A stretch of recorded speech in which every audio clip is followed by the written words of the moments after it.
Hello, everyone. The song ended, so we'll get started because why not?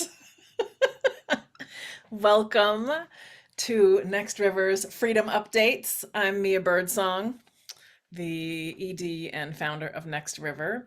I have two little housekeeping things for you.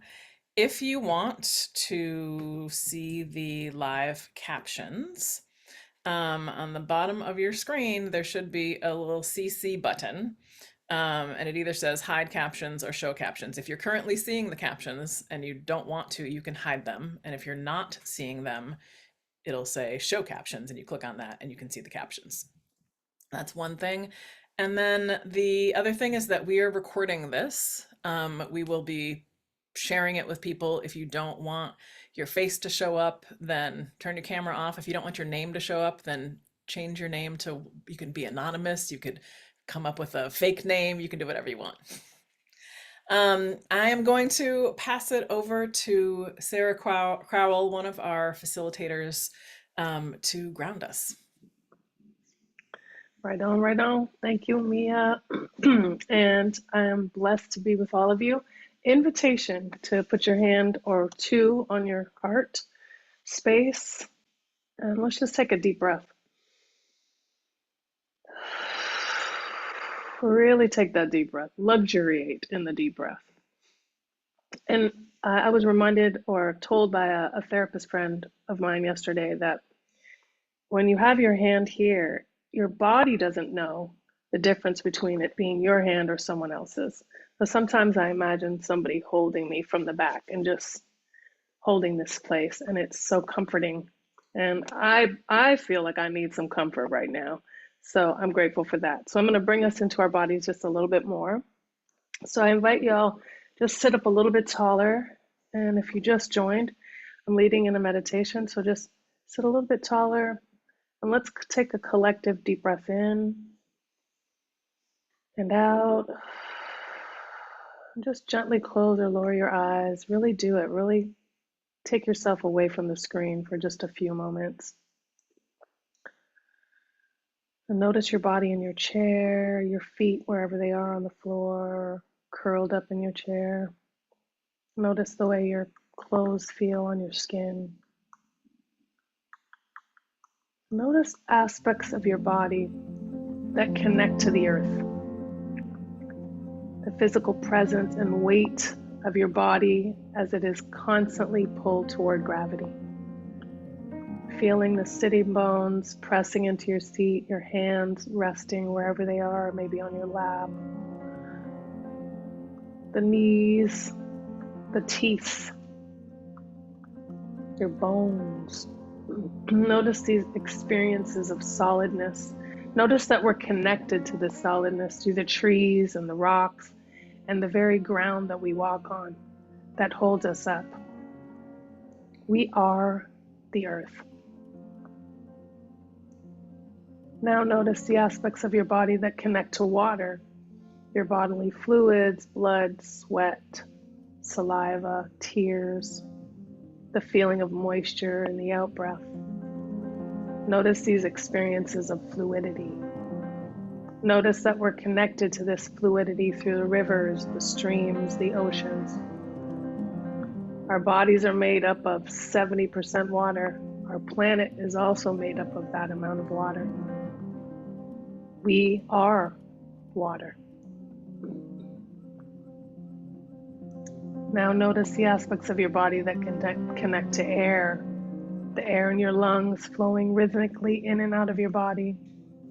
Notice the air surrounding us, touching our skin. Notice that there's no boundary between inner and outer air. We are the air. And finally, notice the aspects of your body that connect to fire. Just become aware of the heat emanating from your body. The air when you exhale is warmer than the air you breathe in. Your metabolism is the heat that digests your food and keeps going. Notice that this heat connects us to the sun and to the energy that connects us with all other beings. We are fire. We are earth. We are air. We are water. We are connected through all of the elements. And just sit with that awareness just for a few more moments.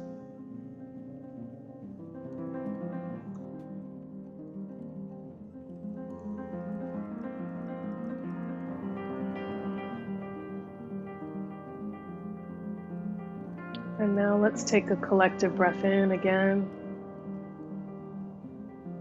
and out. And gently open your eyes when you're ready. And just wiggle your fingers and your toes a little bit. And Allison, you can fade out that music. I know you went into that meditation. Thank you so much for bringing us back. And I'm going to take myself off a spotlight. And back to the first music. Hey, that music was fire. And then the phone rings. This is the soundtrack of the present moment right now. It's all good. It's all good.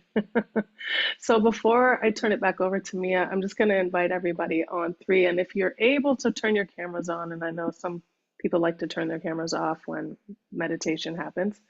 If you're able to turn your cameras on, please do, because I'm going to invite everybody to do just a gesture.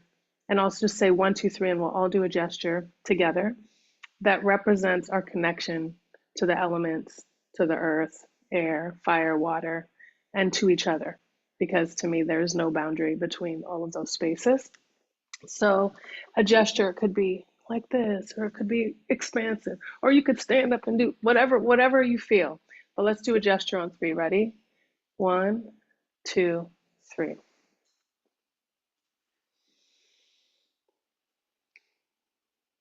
Beautiful, beautiful. And now let's make it even bigger. So that same gesture, make it like we threw a magnifying glass on it and it became way bigger. Ready? 1, 2, 3.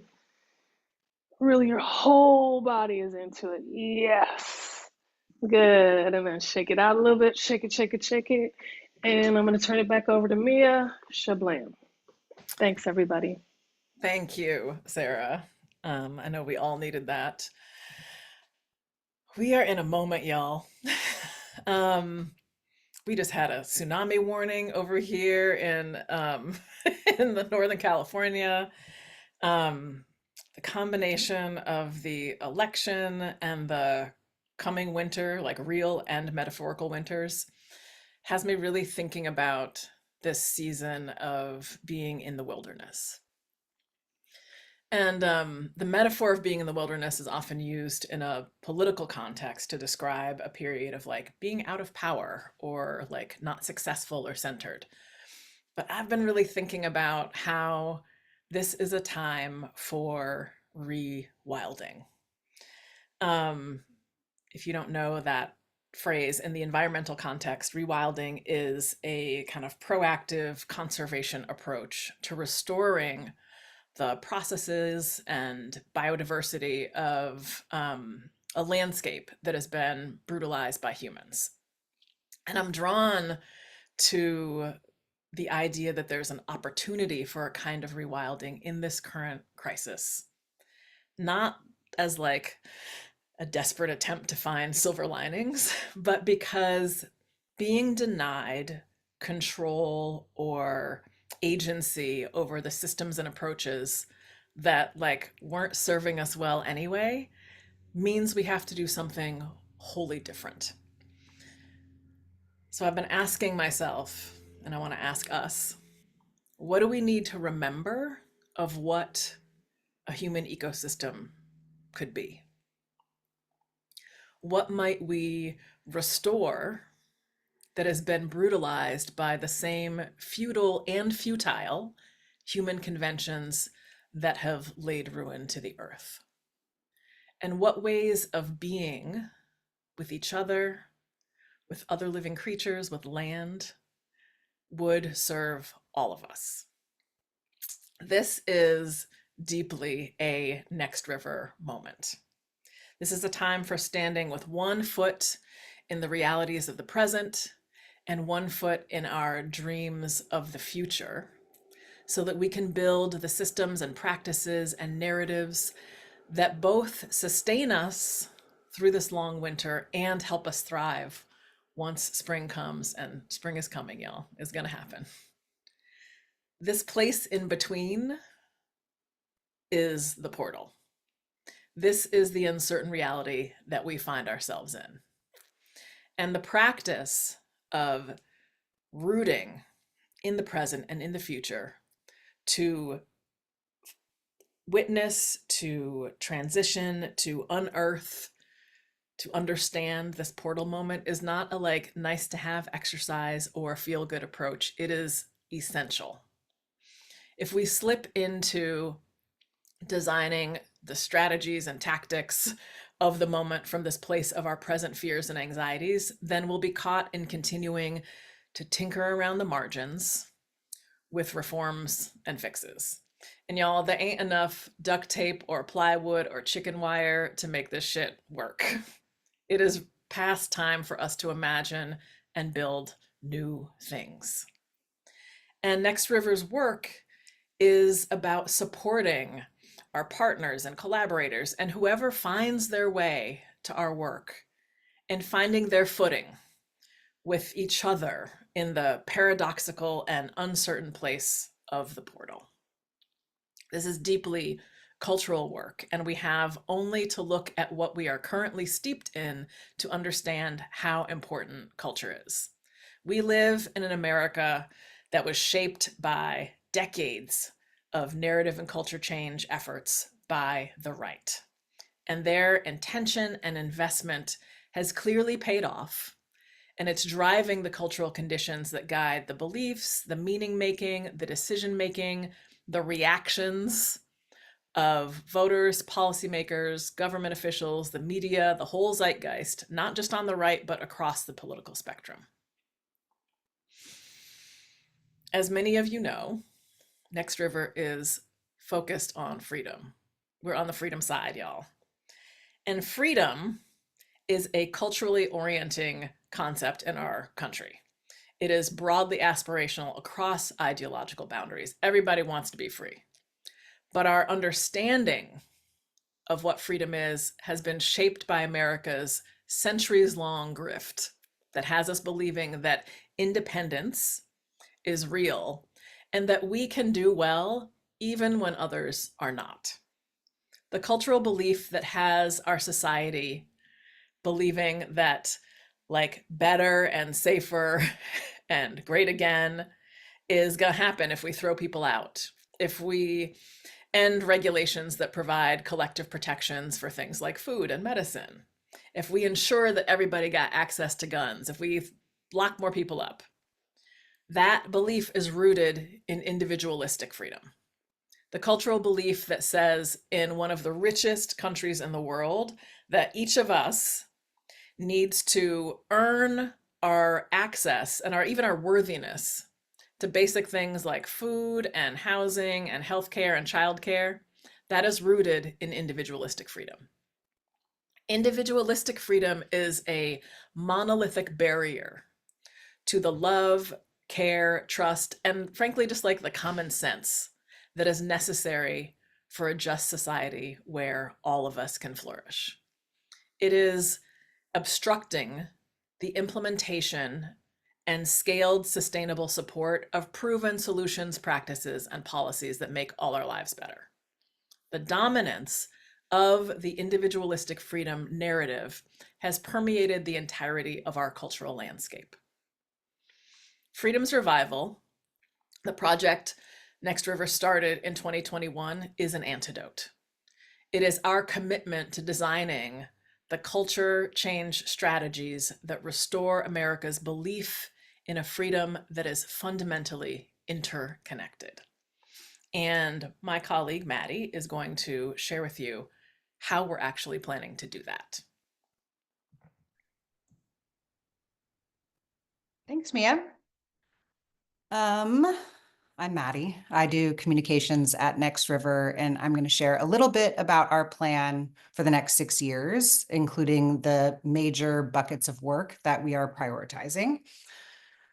So first, just to ground a little bit in, kind of what our big vision for Freedom's Revival is that we want to spend the next 6 years focused on the research, the narratives, the practices, and collaborations that will enable a changed national belief in freedom over a generational timeline.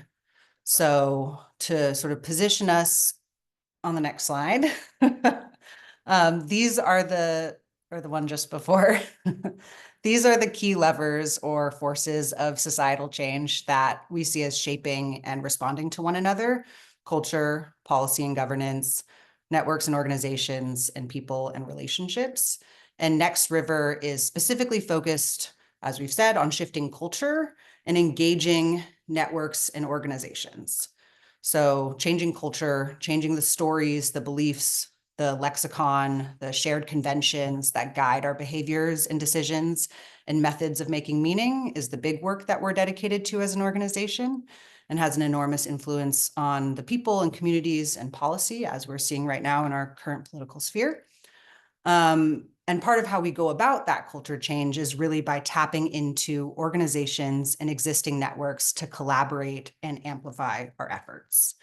So these are the areas where we as an organization feel we can have the greatest impact and support the incredible work that folks are doing to push and pull some of these other levers for change. When Freedom's Revival was initially conceived, we planned to do the first round of research and then jump into the creation of a 100-year culture change strategy to shift how freedom is defined and practiced in this country. But when we reached the end of that research phase, when we published the field guide last year, we realized that we had much more learning and network building to do before we'd be positioned to gather the right people or develop the right tactics to take on a strategy of that scale. So based on that realization, we've developed a strategic plan for the next 6 years that lays the groundwork from which a collaborative, robust 100-year strategy can be built. We can go to the next slide. This plan is based on 3 integrated bodies of work: research, narrative change, and network cultivation. They're very interconnected with each other, but I'll talk about each of them independently. So conducting research to build knowledge about freedom and its possibilities. We need to know more about how folks are creating liberated experiences and spaces and communities within, and of course, more often on the margins of our current systems. We need to know what obstacles to interconnected freedom exist within our society, but also within ourselves. And we need to know where the fertile ground is for a new and interdependent form of freedom to actually take root and take shape and grow.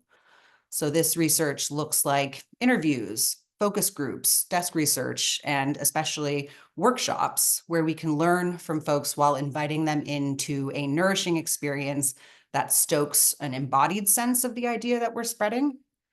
And in the past months, we've been working with a brilliant curriculum developer and prototyping these workshops with some of our partners. And we look forward to rolling them out more extensively in the coming year. Actually, Sarah, who grounded us earlier, is one of the facilitators that we've brought on to help lead those experiences. And we are also ramping up our experimentation. So where we apply the framework of interconnected freedom and its principles and its practices in different contexts, some of which is planned in collaboration with partners, and some of it is being directed by us, such as the Finding Home experiment, which we'll get deeper into in just a few minutes. And then number 2, the next is seeding narrative change, working to shift how people think about what freedom is, what it could be, and how it's practiced. And this looks like spreading the concept of interconnected freedom in the form of content and social media campaigns. One example would be the expanding the Freedom's Revival field guide into a full nonfiction book, which we plan to publish by the end of 2026. And this work has very much already kicked off, with Mia and her research partner spending a month at Rockefeller's Bellagio residency this past summer to really get going on the development. And this narrative change work is also underway in our collaborations with partners as we explore how a freedom narrative can be integrated into different fields and contexts. And we also think about this narrative work as a way to surface potential partners and identify where networks might exist to experiment and to scale, which gets us into the third bucket, which is nurturing a network of collaborators who can apply and expand and champion the practices of interconnected freedom. Because we definitely do not see this work as ours alone. We see ourselves as seed planters or tenders with everything that grows, flowers and fruits belonging to the world beyond us, because that's how narratives shift and that's how culture changes. So since embarking on this journey, we are seeing the concepts and especially the feeling of interconnected freedom really resonating with our audiences. As you can see from these comments that were shared with us after one of our designed experiences, there is appetite for a new way of thinking and interpreting. There's appetite for world building.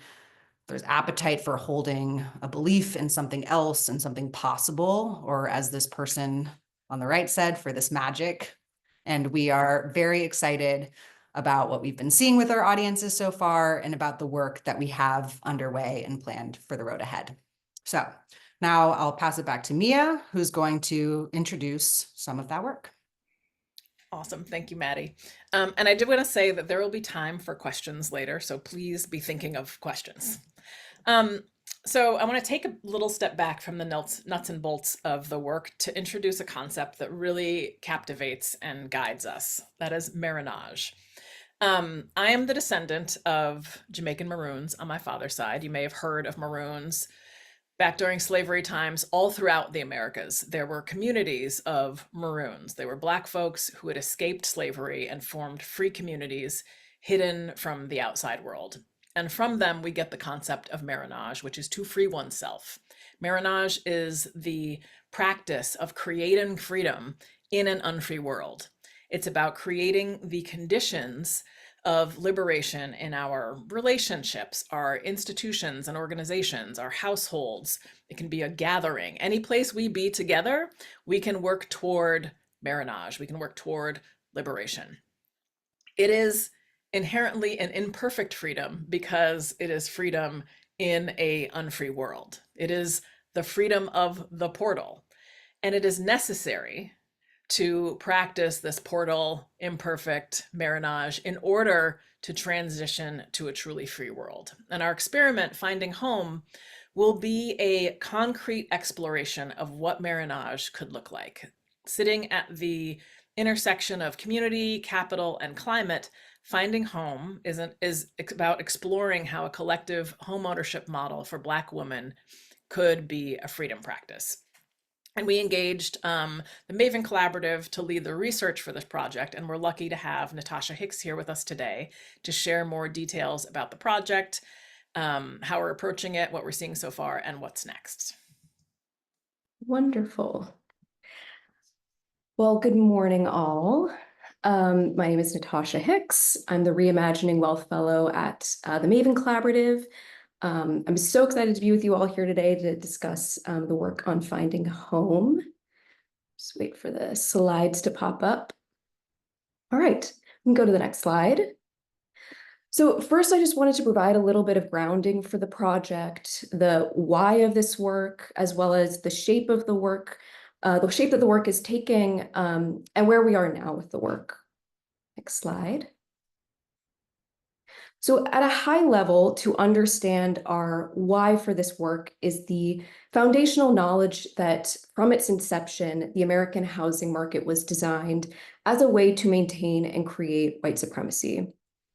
All of the racist housing practices, such as redlining and exclusionary zoning, were created to displace and fragment Black communities and constrain their geographic and economic mobility. In the 1960s, the federal government pushed and funded the idea of the white suburbs, which not only further concretized America's caste system, but also hardwired white patriarchal and heteronormative ideals of family and living into our housing policy. Next slide. These policies have created a system which denies Black women access to safe and affordable housing. In 2019, Black women had the lowest homeownership rate at 39%, while white women and white men had a homeownership rate of 69% and 74% respectively. In addition, Black women are often targets of extractive private sector practices. For example, leading up to the Great Recession, despite Black women having higher credit scores, they were 256% more likely to receive a subprime mortgage than a white man with the same financial profile. Next slide. So with that understanding in mind, that the housing market has always centered whiteness, was designed to extract from Black women, to deny their access to stable and secure housing, through Finding Home, we look to envision and design a collective homeownership model for Black women designed from their experiences, dreams, and desires to allow them to both secure their futures in our current environmental and economic context, as well as create a space for a liberatory way of being. The first phase of this work looks to conduct research to determine key considerations around collective ownership models and Black women's dreams and aspirations around home and collective ownership. And the aim of this work is to help support a future design phase, which would look to pilot a collective homeownership project with a group of Black women. Next slide. So for this first phase of work, there are two key areas of exploration that we're diving into and four key mediums of research. So first, in order for us to understand what collective ownership models currently exist and what are their conditions for success, we're doing landscape research and analysis, and we're conducting one-on-one interviews with practitioners who have implemented collective ownership models. The second area of work is really helping us understand, what do Black women dream of when it comes to home, wellness, joy, family and community, and their relationship to land? And how can these dreams be achieved through community ownership and living? And for this area, we're conducting a series of kind of deeper dive visioning sessions with Black women, as well as conducting a survey with Black women. So we both make sure to get both a depth and a breadth of perspectives. So where we are now with this work is that over the past 6 months, we've done a first pass of the landscape analysis, and we've developed protocol for the one-on-one interviews, which will be held in early 2025. We've also spent the last few months really working on being intentional with designing the protocol and questions for the visioning sessions and the survey. And with this groundwork in place, we will be launching the survey and visioning sessions early next year. Next slide. So I wanted to provide a couple high-level takeaways of what we're starting to learn from the landscape analysis leading into our one-on-one interviews early next year.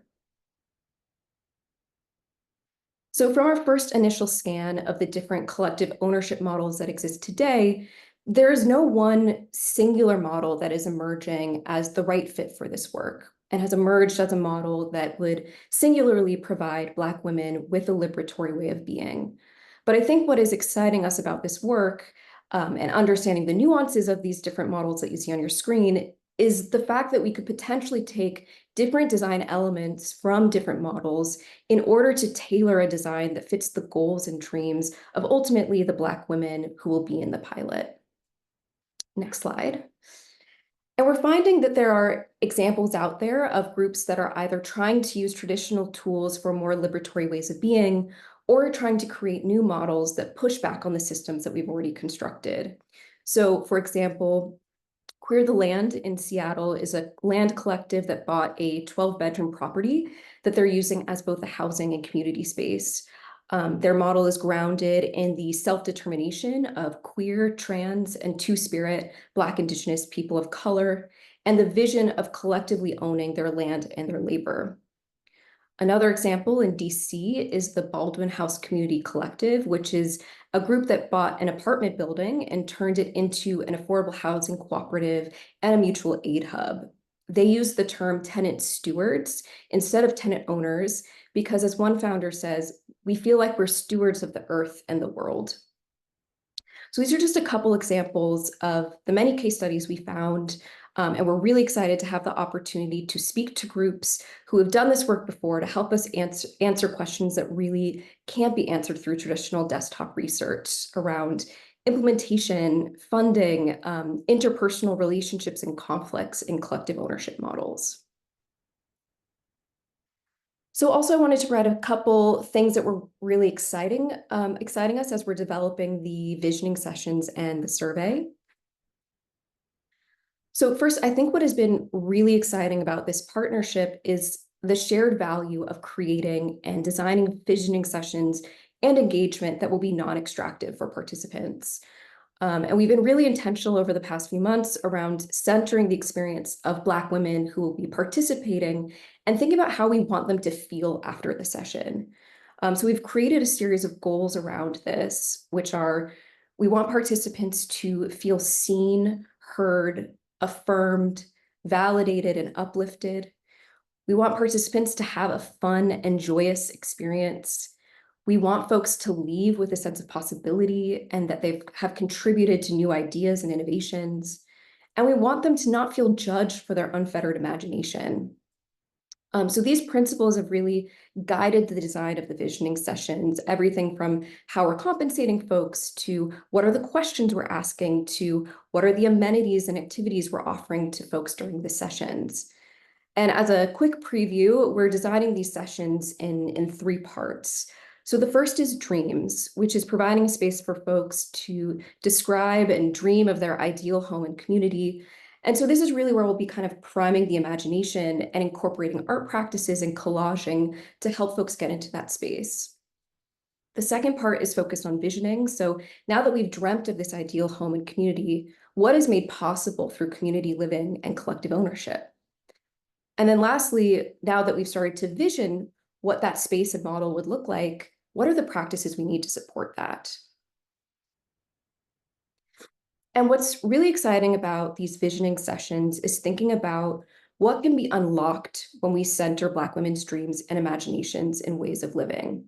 And in contrast to the white suburbs and the orientation of the grid and individualism, what can be unearthed in these sessions are the different forms of living and Black ancestral knowing that have been pushed aside for ways of living that center whiteness. So for example, thinking about the form that physically the pilot could take and how could it potentially reflect some of the knowing from the Benin Empire in modern day Nigeria, which used fractal geometry to reflect a culture of interconnectedness. Or thinking about, could the pilot ultimately take on living structures that existed in maroon communities? So there is a lot that is exciting us about the work that we've already done so far and that is still yet to come in early of next year. But I just wanted to conclude by thinking about some of the larger implications for this work that's inspiring us. So the first being challenging our current models of funding that exist for collective ownership models and thinking about new ways of funding that can help support more innovative models. And I think just from the beginning phases of the landscape research, funding continues to come up as one of the largest barriers for collective ownership models, just even finding the right capital stack. And I think with this work, we really want to push the field to think about this differently in order to create a model that really supports Black women's thriving. Second is this work can help the field really expand our notions of wealth. Wealth is traditionally thought of in financial terms, but we know from our past work that for Black women, wealth expands well beyond just financial assets. It encompasses many intangible benefits, such as the ability to live with greater dignity, power, joy, freedom, and peace of mind, and the ability to pass down that freedom to other generations and ensuring that your entire community is healthy and thriving. With work that is exploring collective ownership, it's really easy to stay centered on financial wealth, but this work will really be pushing us to expand our concepts of wealth building beyond the financial. And with everything going on in our current state of political history and entering a second Trump presidency, this work can provide a model of living that is focused on building infrastructure for social resilience. And this kind of thinking that is centered on the idea of a village and community and interconnectedness is going to be critical to survive this period. And lastly, collective ownership can promote climate resilience by enabling communities to collectively address climate change through things like shared decision-making, resource pooling, knowledge sharing, and coordinated action. And this is especially important for Black and Brown communities who are most at risk of experiencing the impacts of climate change. So we hope that this work and offering a model of living that centers on the collective can help us build infrastructure for climate resilience, given the increasing threats of climate change.